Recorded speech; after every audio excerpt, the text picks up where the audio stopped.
Grabe mga mi, ganitong luto yung ginawa ko sa corned beef. Abay, akalain mo namang nagustuhan ng buong pamilya ko. Uunahan ko na po kayo ha, hindi ito budget friendly mga mi. Pero sisiguraduhin ko sa inyo na lagi itong ipapaluto sa inyo ng pamilya mo. Diyan nga ay maghahanda lang ako ng ating mga ingredients na gagamitin sa ating recipe. Magpipino lang ako dyan ng bawang.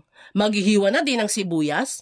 Itong patatas, hihiwain lang natin ng medyo malalaking cubes tulad nito. Then itong carrot, same as patatas. Ganong hiwa lang din yung gagawin natin. Then last na ipe-prepare ko is itong mga hotdogs. Favorite yan ng mga bagets, kaya maglalagay din tayo niyan. Hihiwain ko lang ito ng same ng laki ng patatas at carrot. Then pwede na tayong magluto. Dito nga sa ating lutuan, magpapainit lang muna ako ng mantika.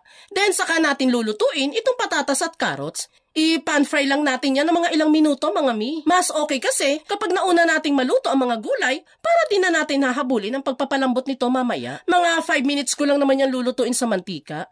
Then saka ko na yan nahanguin lahat. Next naman nating i-pan fry itong mga hotdog. Isisingit ko lang po palang i-shoutout muna itong 4 nating solid viewers na laging nanonood sa mga recipes na ginagawa natin. Hello po kila Ma'am Marites Alamar ng Oriental Mindoro, Ma'am Julieta Pumarejo ng Sorsogon, Ma'am Bing Amo na nanonood sa Italy, at si Ma'am Melanie Nepomuceno ng Taguig. Salamat po sa panonood mga madam ko. Pagka pan fry natin ng mga hotdog dito, is pwede na natin yang hanguin. Magbabawas lang muna ako ng mantika dito sa kawali at proceed na tayo sa paggisa ng sibuyas at bawang. Isisingit ko na din po palang i-shoutout itong sila Sir Kevin Lee ng Mindanao, Ma'am Ana rin na nanonood sa France, at si Ma'am Jenilyn Reyes na nanonood naman sa Bataan. Thank you po lagi mga ma'am at sir. Pagkagisa ko nga dyan ng mga aromatics, isusunod ko na din dyan itong 1 kutsara lang ng tomato paste.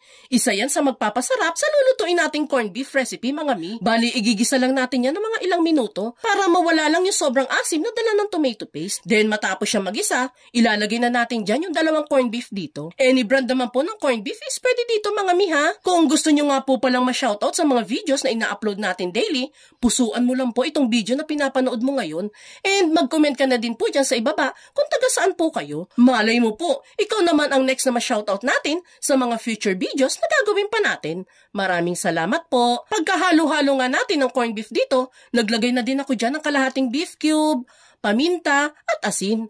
Yan na yung magiging pampalasa natin dito mga mi. Then maglalagay na din pala ako dyan ng konti lang naman na tubig para lang hindi maging dry itong niluluto natin.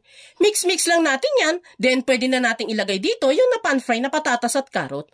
Bali half cook lang kasi ang pagkakaluto natin sa mga gulay. Kaya pakukulaan pa natin ito ng mga 3 minutes para tuluyan na yung lumambot. After ng 3 minutes, buksan at haluin muli ang niluluto. At this point, ilalagay ko na din yung hotdog at 1 lata ng green peas. Sure kung alam na alam mo na itong recipe na niluluto natin and sigurado akong natatakam ka na din. Pagkahalo nga ng hotdog at green peas dito, isasabay ko na din itong 1 lata ng liver spread. Isa yan sa magpapalinamnam ng dish natin. Hahaluin lang natin yan until mag-well scattered ang liver spread at lalagyan ko na din yan ng quick melt cheese sa ibabaw, which is optional lang naman po. Tatakpan lang natin yan at hahayaang matunaw ang keso dito under low fire ng 3 minutes. And that's it mga mi. Ready to serve na itong super special at super sarap na kalderetang corned beef recipe natin. Nako, sure akong mapapalaban na naman sa kainan ang buong pamilya mo dito mga mi. Kaya kung ako sa'yo, why not subukan mo na din ito minsan?